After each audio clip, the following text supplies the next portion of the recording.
এই শোনো না, আমাকে সুন্দর লাগছে গো। হুম।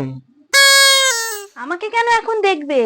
না দেখেই তো তুমি বলে দিলে দেখো দেখো দুনিয়া শুদ্ধ সব মেয়েদের দেখো, তুমি তখন দুনিয়া শুদ্ধ সব মেয়েকে দেখতে ব্যস্ত। কি জঘন্যতম দেখতে লাগছে তোমাকে।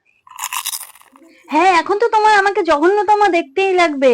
বিয়ে করার সময় তো খুব বলেছিলে আমি খুব সুন্দর দেখতে, আর এখন তোমাকে দুনিয়া শুদ্ধ সব মেয়েদেরকে ভালো লাগে আর আমাকে শুধু জঘন্যতম লাগে।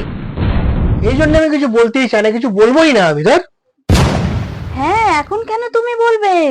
এখন কেন তুমি বলবে? এখন তো তুমি দুনিয়া শুদ্ধ সব মেয়েদের ব্যাপারে বলতে ব্যস্ত, এর জন্য তো আমার ব্যাপারে আর তোমার বলতে ইচ্ছা করছে না। এই জন্য আমি কোনো কথা বলতে চাই না, আজ থেকে আমি কোনো কথাই বলবো না, তোমার হয়তো কোনো কথাই বলবো না আমি আর। হ্যাঁ, তুমি তো এখন চুপ করেই থাকবা, তুমি তো এখন দুনিয়া শুদ্ধ সব মেয়ের ব্যাপারে বলার জন্য ব্যস্ত, আমার ব্যাপারে আর কি বলবা? এখন তো তোমার চুপ, মুখে কুলু পেতে থাকো এখন। খবরে হে ঠাকুর, তুমি আমাকে বিয়ের সময় বোবার অন্ধ করে দিতে, অ্যাটলিস্ট যেই জ্বালা থেকে বাঁচতাম আমি, এই বুকটার জ্বালা থেকে আর পাচ্ছি না আমি নিতে।